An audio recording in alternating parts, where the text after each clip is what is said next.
Hi, soapy friends. I hope you are all having an absolutely wonderful, wonderful week. I am still in a little bit of recovery mode from, oh my gosh, so much fun we had this weekend with the Anti-Alkanet and Alkanet Masterclass Live. It was super fun.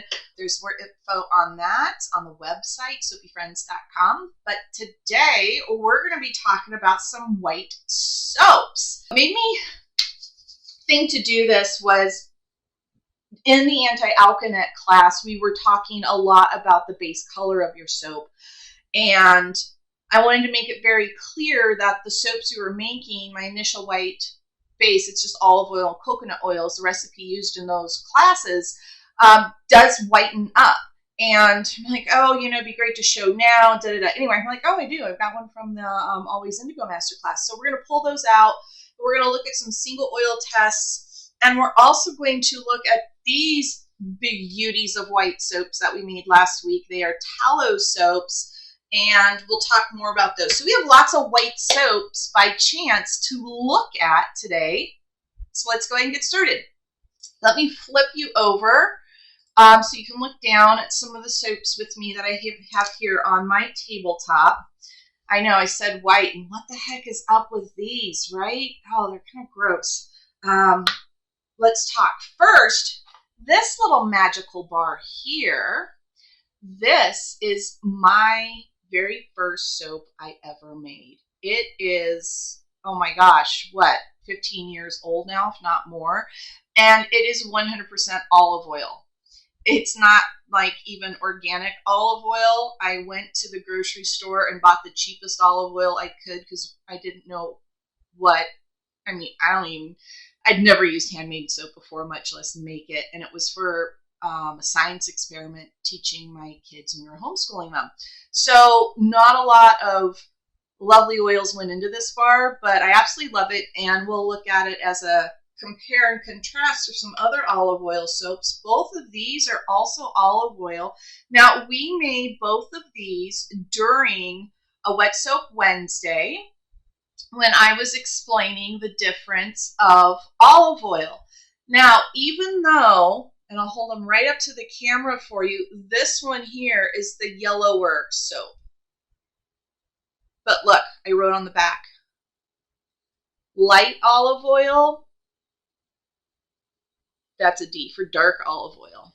So the darker, greener olive oil that I've been using, that's my Soaper's Choice olive oil, versus the lighter looking olive oil from Costco, so Kirkland olive oil. But look which one looks whiter, the darker olive oil. So these are setting up and curing. Now, an even bigger contrast is when we did this test, we also did, well, I guess before we look at those, let's look at these two gross things. The point of doing these just olive oil soaps was that we were going to look at the color of our individual oils versus the color in the final blended recipe. This is the sunflower seed oil. This one here is the coconut. And look how gross they are. They got all this nasty rancid DOSness going on.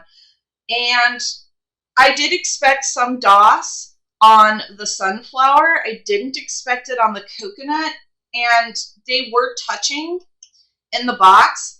I'm not really sure what happened, but lesson to be learned with this is these were touching in the box.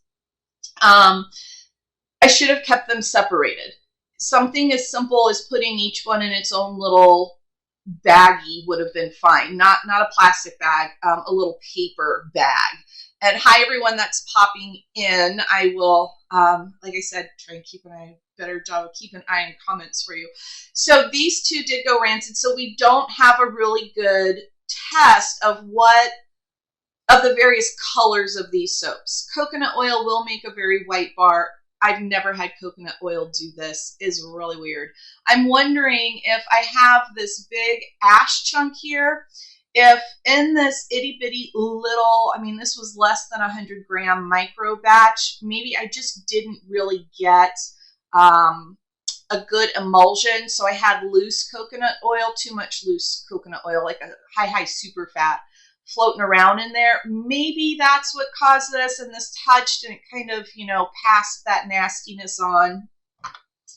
But it did not happen to our olive oils in the batch. So we can look at a compare and contrast of just how your various olive oils will affect the color of your soap. So these two beauties here, this is my go-to vegan palm-free recipe that's up on the site. This one is the base recipe, nothing added to it, put into a cavity mold, set on the counter. Both of them are. This one here is made with the lighter olive oil. This is the darker olive oil, meaning the oil was darker when poured out of the container. So here again is just the dark olive oil, and I'm putting it right next to the blend. And you can see this is nearly white, though this still looks yellow. It doesn't look so yellow compared to this one. This is the lighter olive oil. So look at all of those colors. These two have the same olive oil. These two have the same olive oil. The whitest of them is the one that's blended. And then it's just the dark olive oil, the light olive oil, and then the same blend is here, but with the light olive oil. So that yellowish tinge of the oil definitely carried through, which is fine, because I know we're all told you need to have the whitest oils possible. And straightening you out a little bit here. And yet you do, meaning if my base was really, really dark, and a good example I think would be if you hot processed a milk soap, it's tan. That's definitely tan. That's not a creamy white. It is a tan. That will definitely affect your natural colors. Now, there are some discolorations or changes in color you'll receive from even this, but not so much that you're not going to be able to achieve some vibrant colors. So these blocks here, this is all the same soap poured at the same time. This is poured in a cavity mold set on the countertop. This is poured into a loaf set on the countertop. Very similar. The loaf on the countertop is a little bit darker. It will get a little warmer simply because of the mass. This even darker one here is the, again, exact same soap poured into a loaf. This was cold process, oven process, so it's even darker. But again, looking at it just alone, it's a lovely looking bar of soap. We're just looking at the comparison of colors from countertop in cavity, countertop in a mold, C-pop in a mold. I really don't see much difference on those unless you really hold them up against each other. Then let's do the same thing here, where, again, exact same recipe. This is, again, the darker olive oil. Put into a cavity mold, left on the countertop. Put into a loaf, left on the countertop. Put into a loaf, C-pop. Much darker, lighter, lightest. I hope that little demo there was helpful to helping you understand the color of your oil versus the color of the soap are going to be different things. So make your soap, test your soap without any colors. Don't just depend strictly on the colors of the oils. And then also look at them in different instances. What you get in a micro batch test will be a lighter color than in a loaf, which will then be lighter than if you C-pop it. Again, they're all suitable, acceptable, nothing wrong with them, just differences that you should understand. Now, this is where we're going to get a little fun. I'm going to take my darker olive oil, and we're going to keep this, and let's just move everything else aside. Oh, let's look at the darker olive oil versus my 10-year-old. I mean, this color, it's going to continue to change as the soap cures up. Okay, I'll set those aside now. Then I want to look at This is olive oil and coconut oil. And see how white this is? It's lovely. It's beautiful. This is from October when we did the Always Indigo Masterclass. This is the base blend that we did in order to have an understanding of what our colors were doing based on. These are some of the soaps based on what we're adding and what our base looks like. These are soaps from the Anti-Alkanet class. These two are the exact same recipe. This one is October. This one was made Saturday. This color will change more towards this as we let our, as the soaps cure up. Yeah, it's crazy, isn't it? This lightens up to this. Let's also look at, this is a gelled, this is not gelled. These are the tallow and coconut oil soaps that we made last week. I'm trying to get a better view for you without the light shining on. I mean, they're so white, the light's just bouncing right back up into the camera. Let's look at the not gelled one. Gelled versus not gelled on these, I really didn't notice much difference. I thought that was interesting. They're both lovely. Okay. Olive oil.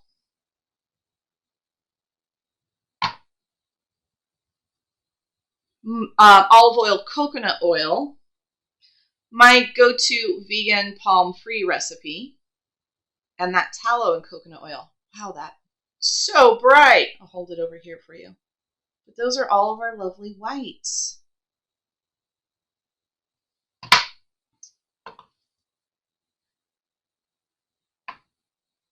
Okay, let's also take a little look at, I think I have a similar one. This one, yeah, this one and this one. So these are, again, identical recipe. These have indigo in them. This indigo was made Saturday.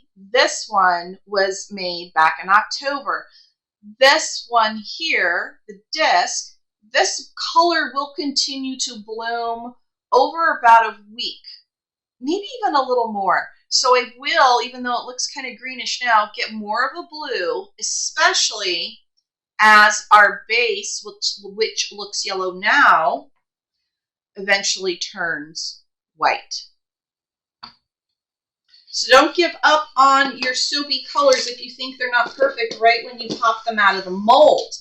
I think that's all I had in mind to talk about with some of our whites from these two. So I'm going to get them set aside except for the indigo ones, because I do want to look a little bit at something else that was brought up on the group. Hi everyone who's popped in.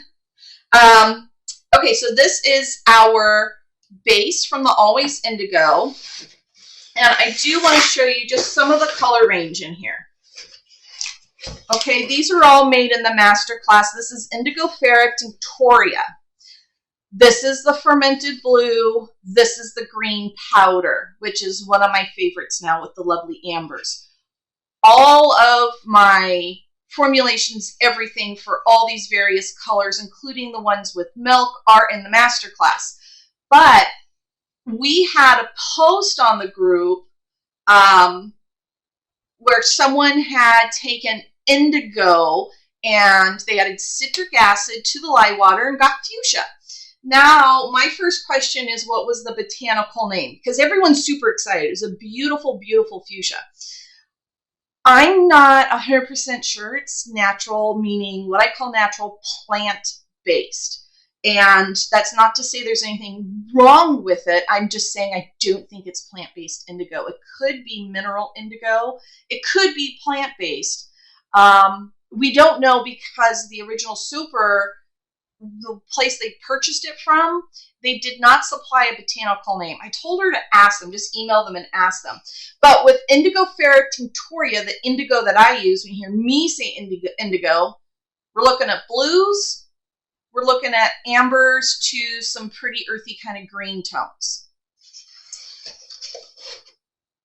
And that's the range, so you can see that white to blue, and you can see, I'll pull my favorite one out, that white to kind of ambers, kind of greens, blue, greens, browns, all that good stuff.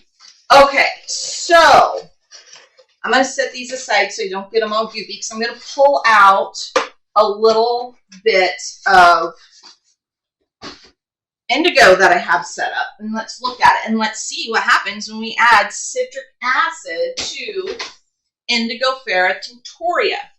Now, I already set it all up, and I did this little test. I just saved it to share with you.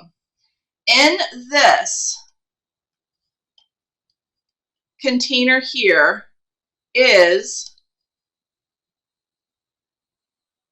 it's a sodium hydroxide and water, to which I have added some indigo. And it's a lovely, lovely blue. There, you can see it there. Okay, so then I just took some citric acid, I didn't measure anything, and dumped in some citric acid. And no change whatsoever. It is still blue in here. It's a lovely blue. It looks like my indigo would make some wonderful blue soap. I then added some of it to some sunflower seed oil.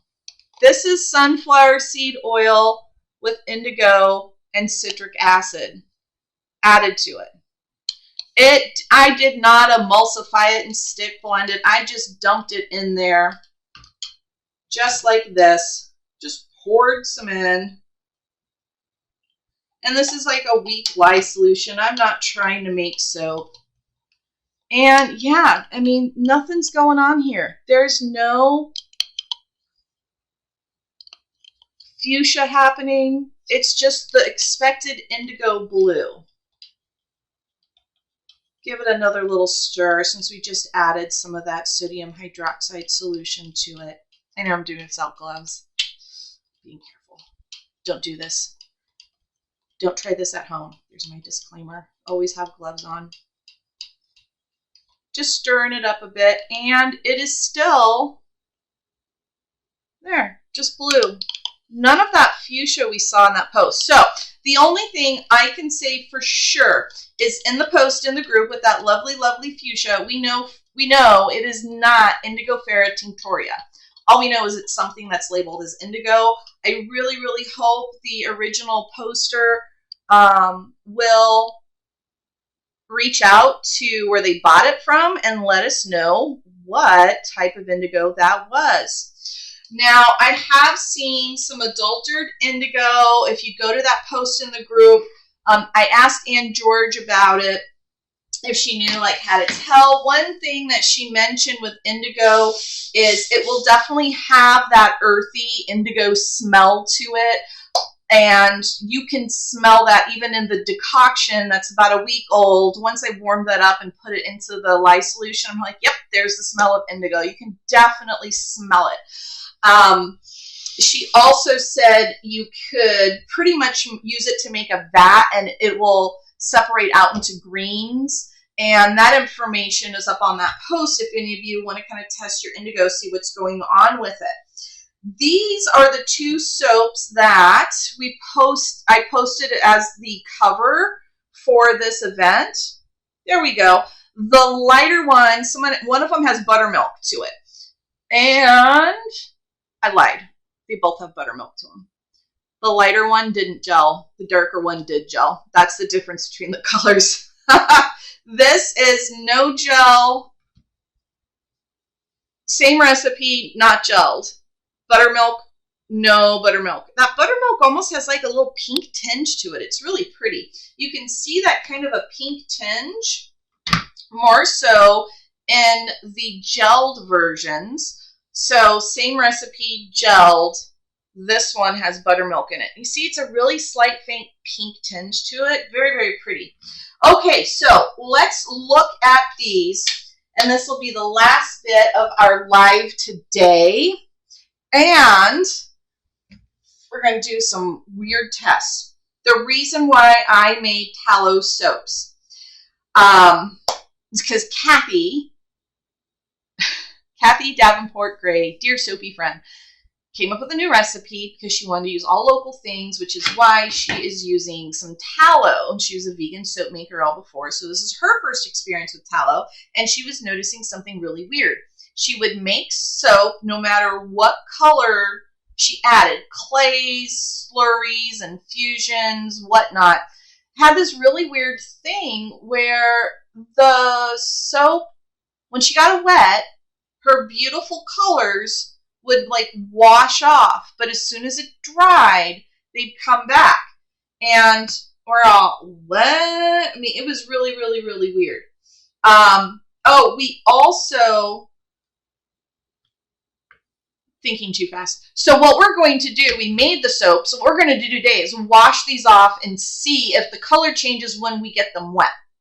I also wanted to point out, here's some sad, ugly soap.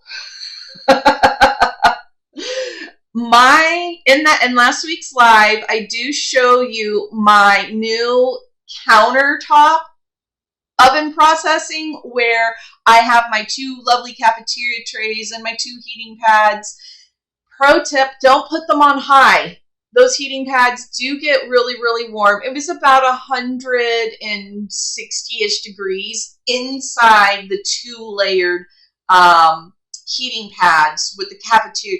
It worked really well. So we have silicone rash and overheating on all the soaps that were gelled. Let's see if I can get that to focus in for you. There's all sorts of silicone rash on that one there. It doesn't want to focus in. That's fine. You can just believe me for that. So the Anti-Alkanets came out super dark because they were, look at all those wonderful glycerin rivers we got too. So much fun. And these are the ones that we did with clay. So I did gel versus no gel on everything we made for Kathy. This one is gelled. This one's not gelled with the clay. Definitely seeing a vibrance, color difference, deeper, richer saturation of color on the gelled one here. But what we're going to do is we're just going to cut these in half, and half of it I'll get wet and the other half I won't. And let's see what happens to the color. And I couldn't help myself. This non-gelled one with Annatto, I got it wet. I just couldn't wait. And oh my gosh, if it didn't do exactly what Kathy said, and I was flabbergasted. You know what I want to do, since I am going to cut these in half, I'm going to just make sure that marking is clear on both halves. I'm sorry, I'm doing that towards my stomach. I'll hold it out for you. I'm just writing the word gel on there with this few little marks. Sometimes I just do a G. Okay, so let's go ahead and chop this little guy in half. We also get a look inside soap, which I think is always fun. See if your color is consistent. And it is beautiful. It's a wonderful, consistent color. This is clay. Just before we started the live, someone asked how I handle clays. I don't use them much, but when I do, I hydrate them with water. Just make a nice, very fluid slurry, and then add them to my base oils. All right, so let's go ahead and, oh, this one already says no gel. Again, I'm just scraping in. Okay, I'm cutting that in half too. That way we can put them back together when we need to. I am going to be sending these off to Kathy so she can play with them too. So I'm only going to get, this is no gel with clay. Let's see. I'll move this out of the way too. Okay, let's see if the color changes when we get it wet. Now she said you don't have to wash your hands. She just gets it wet. And it's like the color lightens up.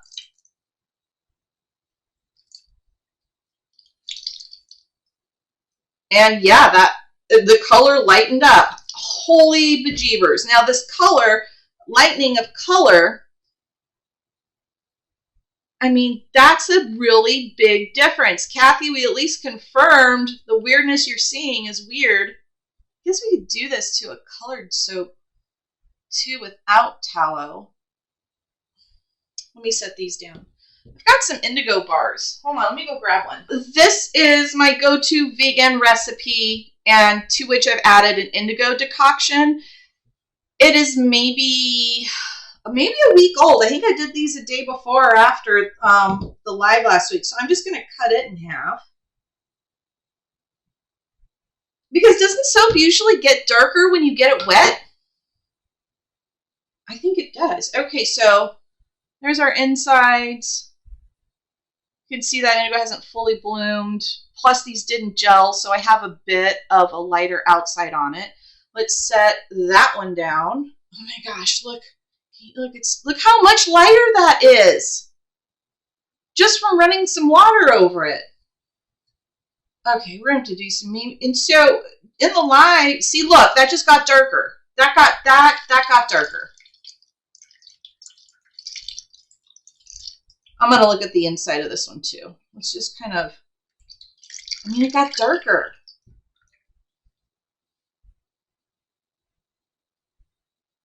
It got darker, not lighter.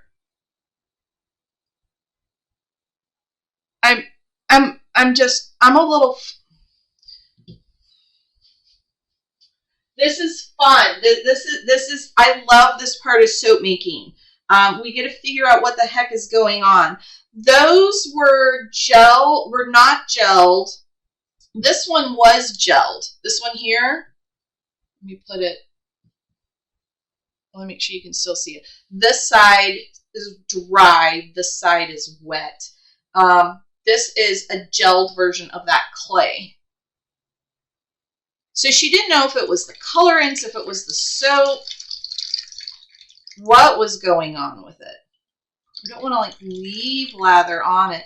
I wonder, since it fades, now here's a thought.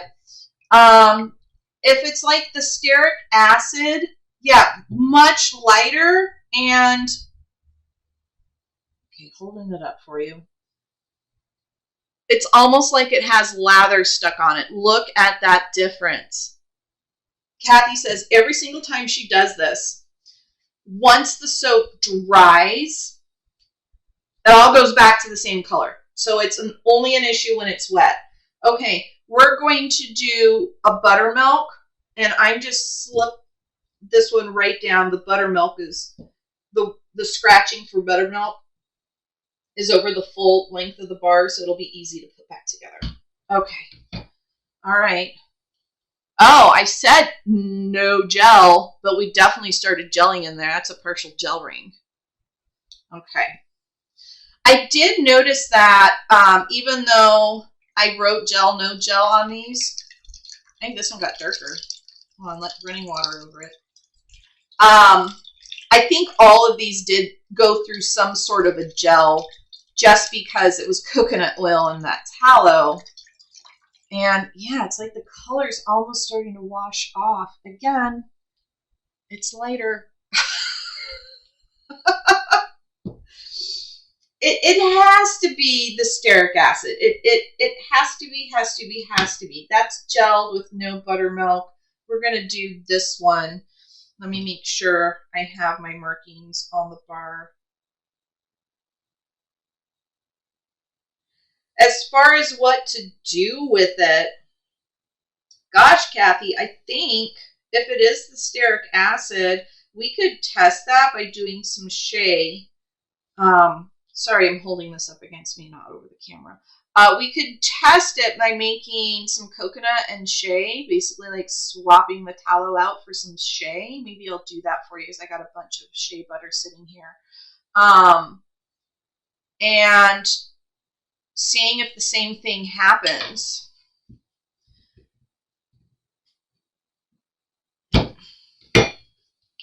Definitely gelled. Even though it wasn't supposed to, just because it's a really good, it's a really nice simple recipe if you're into using tallow. I don't use animal products. animal fats in my soaps. It's just a personal choice. I don't know if you can see that on camera. As I'm running the water over it, it's almost like it's I'm watching it develop soda ash is exactly what it looks like.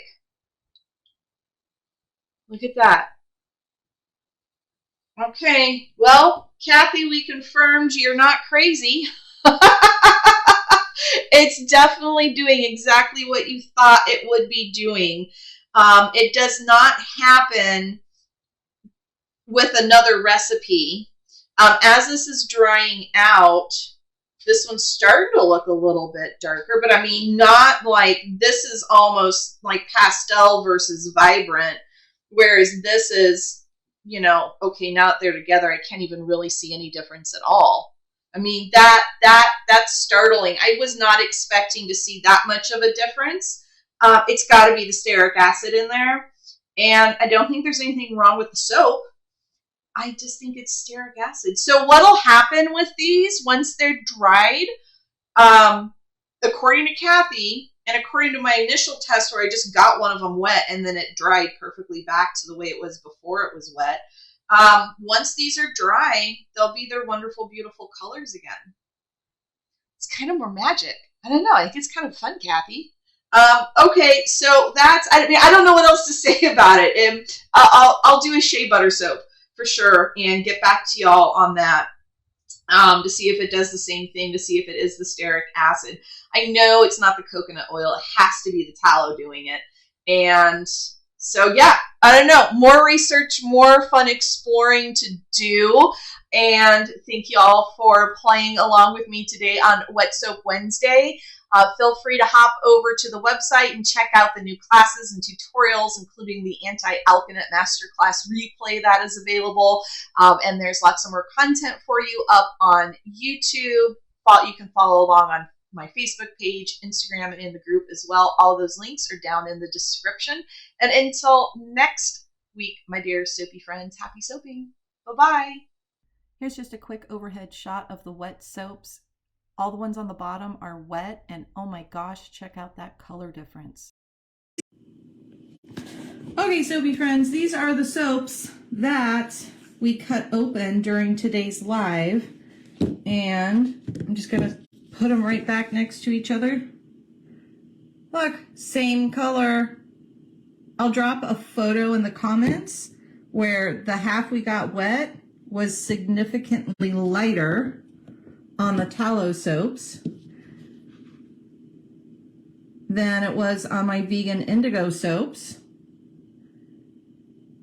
These never change color. There was like, oh, it's wet versus, oh, it's dry. But all of these tallow ones, I mean, this one was almost white, but look, they're all mostly dried up. Still a little wet on the bottom. And I mean, you can't tell which one I washed with. Oh my gosh, that is so crazy. If anyone has experienced anything like this with tallow or other high steric acid soaps, because I think it's the steric acid in it, please drop a comment, let us know. Kathy was just as surprised as I was when she discovered this weird phenomenon. And yeah, why do tallow soaps change color so drastically when wet? So weird, so cool. It's science.